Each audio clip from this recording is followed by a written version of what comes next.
Good morning student. पिछले video में हम लोग चैप्टर 5 स्टार्ट किए थे। कुछ टेक्निकल प्रॉब्लम के कारण उसे 5 भाग में पोस्ट करना पड़ा, अतः मैं पुनः इस चैप्टर का रिवीजन कर रही हूँ ताकि आपको आसानी से ये चैप्टर समझ में आ जाए। चैप्टर का हेडिंग है प्राथमिक क्रियाएं, प्राइमरी एक्टिविटीज। तो फर्स्ट हम लोग जानेंगे आर्थिक क्रियाकलाप क्या हैं।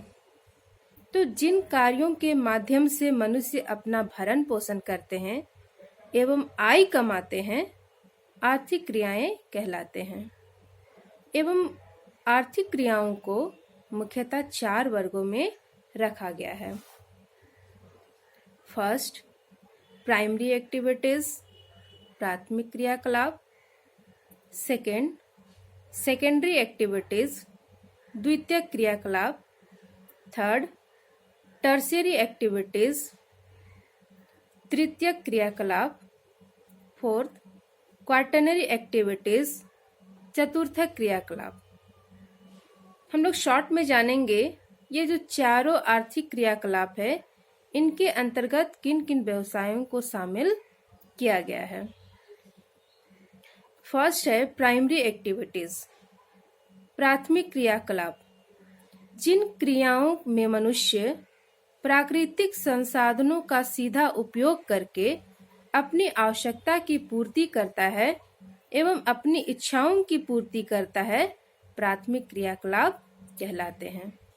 इनका सीधा संबंध प्राकृतिक वातावरण की दशाओं से होता है, जैसे वनों से संग्रह करना, आखेट करना, लकड़ी काटना, घास के मैदानों में पशुओं को पालना, नदियों, झीलों एवं समुद्र से मछली पकड़ना, पशुओं से दूध, मांस, खाल इत्यादि प्राप्त करना, उपजाऊ मैदानी भागों में कृषि करना एवं खानों से खनिज निकालना इत्यादि कार्यों को प्राथमिक व्यवसाय के अंतर्गत शामिल किया गया है। चूंकि अधिकांश प्राथमिक व्यवसाय जो हैं वो काफी सरल, परंपरागत एवं आदिवासी समाज के ये संरचना के प्रतीक है। आज भी आदिवासी समाज मुख्य रूप से प्राकृतिक पर्यावरण पर निर्भर करता है, प्रत्यक्ष रूप से प्राकृतिक संसाधनों का वह उपयोग करते हैं, जिसका बाद में हम लोग डिटेल में स्टडी करेंगे। नेक्स्ट है सेकेंडरी एक्टिविटीज, द्वितीयक क्रियाकलाप। द्वितीयक क्रियाकलाप में प्राकृतिक संसाधनों का प्रत्यक्ष रूप से उपयोग नहीं किया जाता, सीधा उपयोग नहीं किया जाता, बल्कि उन्हें साफ किया जाता है, परिष्कृत किया जाता है एवं परिवर्तित किया जाता है।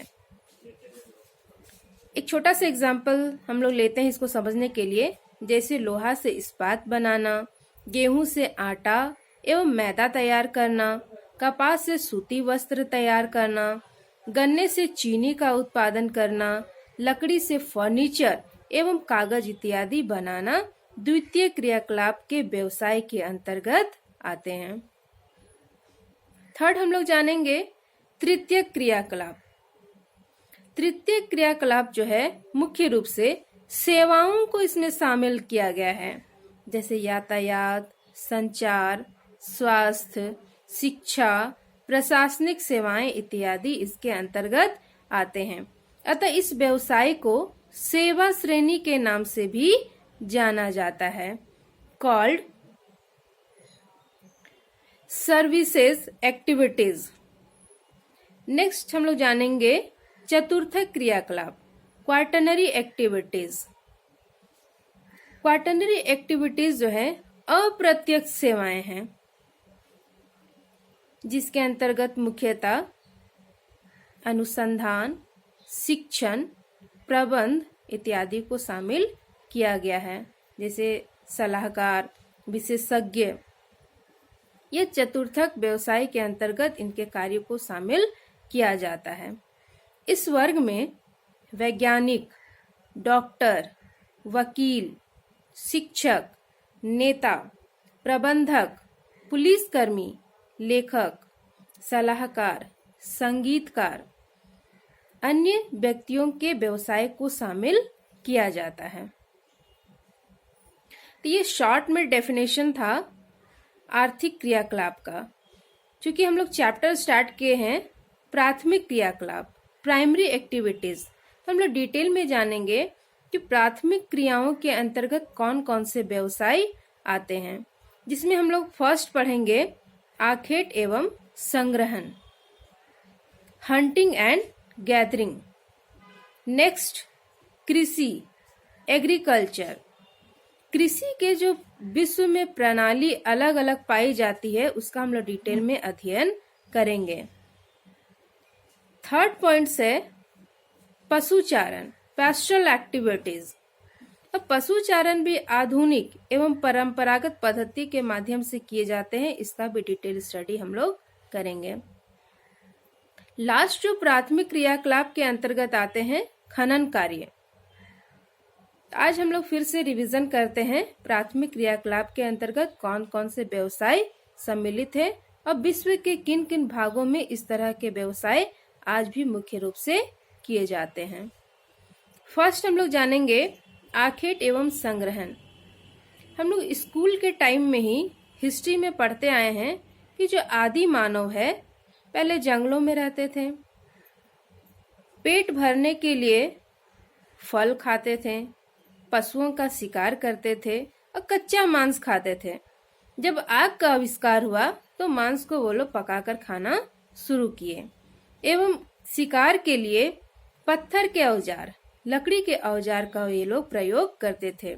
धीरे धीरे सभ्यता का विकास होता गया, मनुष्य सभ्य होता गया।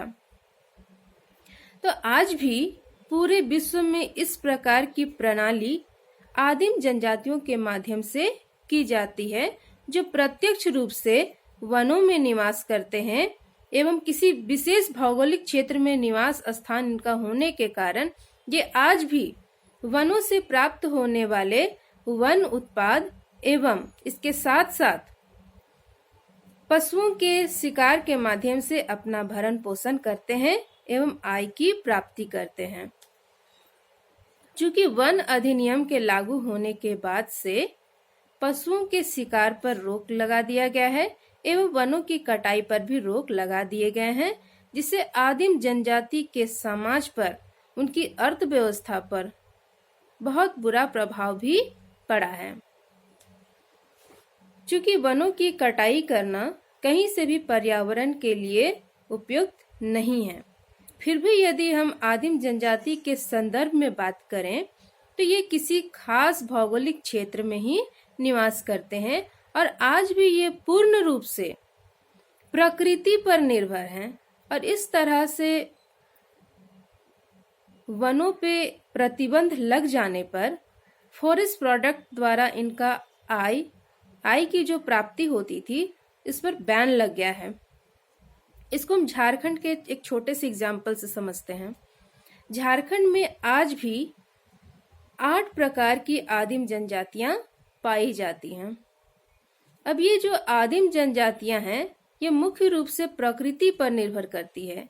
वनों से जो उत्पाद प्राप्त होते हैं उनके माध्यम से अपनी आय प्राप्त करते हैं और अपनी जीविका चलाते हैं। खैर का पत्ता जिसे कत्था बनाया जाता है, इनको बेचकर ये आय की प्राप्ति करते हैं। हम लोग जानते हैं पुटकल जो कि साकीय पौधा होता है, कोनार साकीय पौधा होता है जिसको झारखंड में मुख्य रूप से साग के रूप में प्रयोग किया जाता है। आदिवासी समाज में ये मुख्य रूप से जहाँ कहीं भी निवास करते हैं ये छोटे छोटे वन उत्पाद को प्राप्त करते हैं। प्रत्यक्ष रूप से वनों से प्राप्त करके आसपास के ग्रामीण क्षेत्रों के बाजारों में उसे बेचते हैं एवं अपनी आय की प्राप्ति करते हैं। बहुत से ऐसे औषधीय पौधे भी होते हैं जिनको बेचकर ये अपनी आय चलाते हैं। अब हम लोग बात करते हैं केंदू पत्ता जिसे बीड़ी बनाया जाता है और झारखंड में इसके बहुत से ऐसे व्यापारी हैं जो इन ग्रामीण आंतरिक भागों में जाकर जहां आदिम जनजातियां हैं उनके माध्यम से ये अप्रत्यक्ष रूप से इसकी खरीद बिक्री करते हैं। डायरेक्ट किसी को इसकी जानकारी नहीं होती है। क्योंकि मैंने ये अपने रिसर्च के माध्यम से इन क्षेत्रों में देखा है। और व्यापारी जो है उससे अधिक लाभ कमाते हैं, जबकि उनका जो प्रत्यक्ष लाभ होना चाहिए आदिम जनजातियों को, उनका लाभ नहीं मिल पाता है। एवं वर्तमान परिप्रेक्ष्य की बात करें तो वन अधिनियम के पारित होने से वन उत्पाद प्राप्त करने पर रोक लगा दिया गया है, अतः इनकी अर्थव्यवस्था पर इनका प्रतिकूल प्रभाव पड़ा है। तो एज ए ज्योग्राफर मेरा मानना है कि जहाँ कहीं भी ये विशेष भौगोलिक क्षेत्र में निवास करते हैं, वहाँ का कुछ भाग इन आदिवासी समाज को दे दिया जाना चाहिए एवं उनकी देखभाल के लिए उन्हें प्रशिक्षण दिया जाना चाहिए। बहुत से ऐसे प्रशिक्षण के साथ साथ उस क्षेत्र के संवर्धन के लिए इन लोगों को सामान की भी व्यवस्था की जानी चाहिए, ताकि ये उस क्षेत्र के भौगोलिक क्षेत्र में जो वन स्थित है उस वनों का देखभाल भी कर सके, वनों से प्राप्त होने वाले वन उत्पाद का प्रत्यक्ष प्रयोग करके अपनी अर्थव्यवस्था के स्तर को ऊंचा कर सके। और इस तरह से पर्यावरण का सुरक्षा भी होता रहेगा, उसकी देखभाल भी होती रहेगी, उनका संवर्धन भी होता रहेगा एवं आदिवासी समाज, खासकर जो आदिम जनजातियां वहां निवास करती है, उनका भी भरण पोषण अच्छे से हो सकेगा।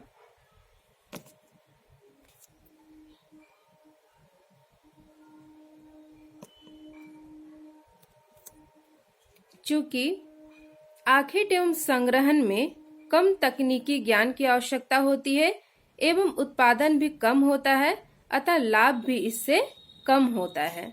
अतः इन क्षेत्रों में निवास करने वाले लोगों का रहन सहन काफी निम्नतम मिलता है एवं इनकी अर्थव्यवस्था भी काफी दयनीय स्थिति में मिलती है। अब हम लोग जानेंगे कि पूरे विश्व में इस प्रकार की व्यवस्था कहाँ पर पाई जाती है। इस प्रकार की व्यवस्था कनाडा के उत्तरी भागों में, दक्षिणी अमेरिका में अमेजन बेसिन के सहारे, अफ्रीका में जायरे बेसिन के सहारे एवं दक्षिणी पूर्वी एशिया के आंतरिक भागों में, साथ ही साथ उत्तरी यूरेशिया वाले क्षेत्र में इस प्रकार की प्रणाली पाई जाती है, जो आदिम जनजातियों के माध्यम से थोड़ी बहुत आज भी प्रचलित है। नेक्स्ट जो व्यवसाय प्राथमिक क्रियाकलाप के अंतर्गत आते हैं उनमें है पशुचारण, पैस्टोरल एक्टिविटीज। मानव ने आखेट एवं संग्रहण के बाद पशुओं को पालतू बनाना आरंभ किया। इसके साथ ही कृषि का अस्थायीकरण भी शुरू हो गया था। कृषि के अस्थायीकरण शुरू होने के साथ ही मानव सभ्य होना शुरू हो गया था। चूंकि पूरे विश्व की जलवायु एक जैसी नहीं पाई जाती है और यही कारण है कि पूरे विश्व में एक जैसा जंतु समुदाय नहीं पाया जाता है। पूरे विश्व में जलवायु में भिन्नता के कारण जंतु समुदाय में भी भिन्नता, अंतर पाया जाता है। जैसे घास के मैदानों में गाय बैल एवं घोड़े, टुंड्रा प्रदेश में भेड़, रेंडियर, उष्ण मरुस्थल में ऊंट तथा एंडीज एवं हिमालय के उच्च पर्वतीय क्षेत्रों में लामा एवं याक मुख्य रूप से पाले जाते हैं। पशुओं से मांस, दूध, ऊन, खाल एवं कई प्रकार की वस्तुओं की प्राप्ति होती है। पशुचारण व्यवसाय जो है परंपरागत तरीके से एवं आधुनिक तरीके से भी की जाती है एवं इस आधार पर पशुचारण को 2 वर्गों में विभाजित किया गया है। चलवासी पशुचारण, नोमैडिक हर्डिंग। सेकेंड है वाणिज्य पशुपालन, commercial life stock rearing. First हम लोग जानेंगे चलवासी पशुचारण, नोमैडिक हर्डिंग। चलवासी पशुचारण में पशुओं पर आधारित जीवन निर्वाह करने की क्रिया होती है। चलवासी चरवाहों की जीवन पद्धति का उनके पशुओं के साथ घनिष्ठ संबंध होता है। वे अपने पशुओं को प्राकृतिक चारागाह में चराते हैं। मतलब भौगोलिक रूप से जहां कहीं भी घास उगे होते हैं, जहां जल की व्यवस्था होती है, वे अपने पशुओं के साथ उन्हीं स्थानों में बस जाते हैं एवं उस स्थान में चारागाह की समाप्ति के बाद ये पुनः दूसरे स्थानों में स्थानांतरित होने लगते हैं। अतः हम कह सकते हैं कि इनका जो जीवन है अस्थायी नहीं होता, ये घुमक्कड़ प्रवृत्ति के होते हैं और इन्हीं कारण से इन्हें चलवासी कहा जाता है। अब हम लोग बात करते हैं ऋतु प्रवास। इसी टॉपिक से एक टर्म निकलता है ऋतु प्रवास, ट्रांसह्यूमेंस, जो कि मौसम के अनुसार होता है। इससे क्वेश्चन भी आते हैं 2 और 4 मार्क्स के। तो क्वेश्चन आते हैं ऋतु प्रवास से आप क्या समझते हैं, what do you mean by transhumance. चलवासी पशुचारण की मुख्य विशेषता यह है कि पशु पूर्णतः प्राकृतिक रूप से उगने वाली घास पर निर्भर करती है। चलवासी पशुचारक जो है वो चारे के लिए फसल नहीं उगाते हैं, बल्कि इसकी व्यवस्था अन्य स्थानों में जाकर करते हैं। वे चारे तथा जल की खोज में एक स्थान से दूसरे स्थान की ओर प्रवासित या स्थानांतरित होते रहते हैं। कई क्षेत्रों में इनका प्रवास जो है मौसम के अनुसार होता है, अतः इन्हें ऋतु प्रवास करते हैं। इसको छोटा सा एग्जाम्पल से हम लोग समझेंगे। भारत के हिमालय के अत्यधिक ऊंचाई वाले क्षेत्र में या हिमालय क्षेत्र में निवास करने वाली जो जनजातियां हैं, जिनमें मुख्य रूप से गुज्जर, बकरवाल, गद्दी, भोटिया, ये जनजातियां जो है पशुपालन पर आधारित है और ये आज भी चलवासी पशुपालन के माध्यम से अपना भरण पोषण करती है। जैसे ही शीतकाल स्टार्ट होता है एवं स्नोफॉल आरंभ हो जाता है, बर्फबारी शुरू हो जाती है, तो ये अत्यधिक ऊंचाई से अपने पशुओं को साथ लेकर नीचे मैदानी क्षेत्रों में आकर बस जाते हैं एवं शीतकाल के आरंभ होते ही जैसे ही मेल्ट ऑफ आइस, बर्फ पिघलना शुरू होता है, छोटी छोटी घासें उग आती है। ये तराई क्षेत्र से अपने पशुओं के साथ ऊंचाई वाले क्षेत्र में जाकर बस जाते हैं, अतः इसे ही ऋतु प्रवास करते हैं, जिसमें पशु चारकों का अपने पशुओं के साथ ऋतु के अनुसार, मौसम के अनुसार एक स्थान से दूसरे स्थान की ओर स्थानांतरण होता है। अब हम लोग जानेंगे कि ये जो चलवासी पशुचारण है, ये मुख्यतः पूरे विश्व में कहाँ पर पाले जाते हैं। इनका विस्तार उत्तरी अफ्रीका के अटलांटिक तट से अरब प्रायद्वीप होता हुआ मंगोलिया, मध्य चीन तक फैला हुआ है एवं यूरोप और एशिया के टुंड्रा क्षेत्रों में यह मुख्य रूप से पाए जाते हैं। दक्षिण पश्चिम अफ्रीका एवं मेडागास्कर द्वीप के सहारे इस प्रकार के पशुपालन किए जाते हैं। नेक्स्ट जो पशुपालन के सब टाइप्स हैं, वाणिज्य पशुधन पालन, कमर्शियल लाइव स्टॉक रियरिंग।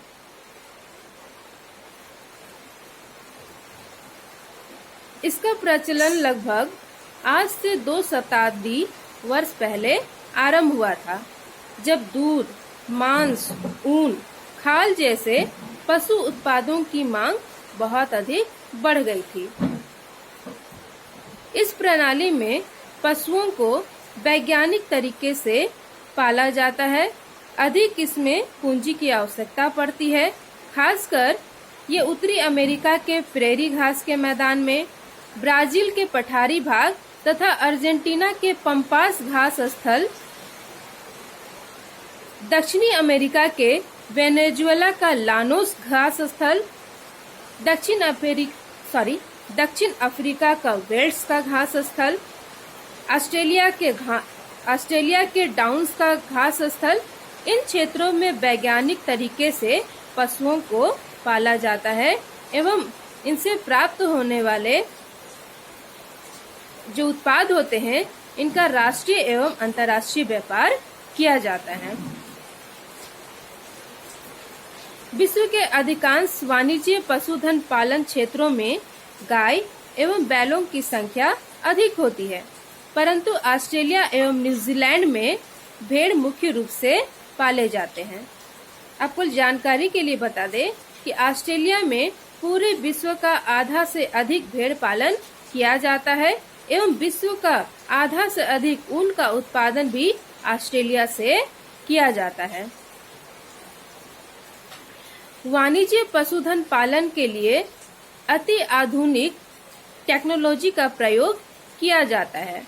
पशुओं के प्रजनन, नस्ल सुधार एवं रोग की रोकथाम के लिए, बीमार पशुओं के इलाज के लिए विशेष ध्यान दिया जाता है एवं पशुओं को रखने के लिए बड़े बड़े बाड़ों का निर्माण किया जाता है और इन बाड़ों को प्रेरी क्षेत्र में रेंज और पंपास क्षेत्र में एंटेशिया कहा जाता है, एस्टेंसिया कहा जाता है।